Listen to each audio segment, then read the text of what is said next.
We are at the National Weather Service office. We're going to be running through a weather balloon launch today.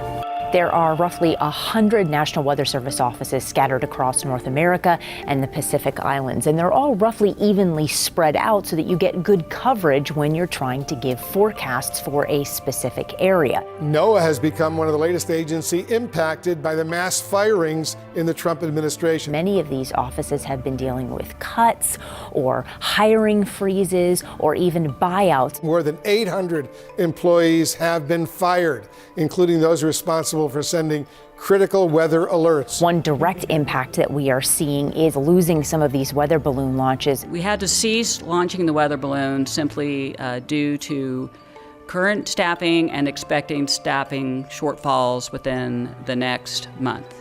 We are down almost 50% in our staffing of meteorologists. All of these dots here represent a site that offers weather balloon launches twice a day, every single day. The yellow dots indicate a location that's gone down to just one launch per day instead of the usual two.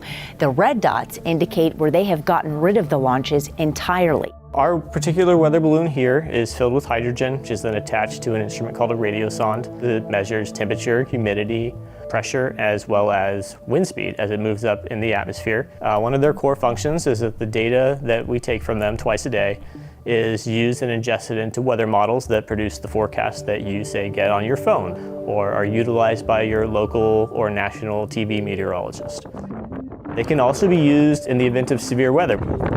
Sometimes on extremely windy or stormy days, it actually can take 2 or even 3 National Weather Service employees to launch the balloons. Oftentimes, when you have a tropical system that is nearing landfall or a severe outbreak that is expected, many of these offices will actually issue extra balloon launches, perhaps 1 or even 2 more per day. Now we're actually cutting back on the weather balloon launches rather than adding more in times that we really need to have the extras. Our balloon has already found below freezing temperatures and it's moving off towards the northeast. There are several other ways that we can get that data from aircraft soundings as they land. Sometimes satellites can give us data, but it's really hard to get that good quality data and a full vertical profile of the atmosphere from other sources. Strong to severe thunderstorms. As a meteorologist, I think the biggest concern going forward is how this is going to impact the day-to-day forecasts when these offices no longer have this information to provide for their forecasts. Maybe they aren't as accurate, maybe they won't come out as quickly. We don't really know the scope of what those are going to be yet because we've never been through something like this before.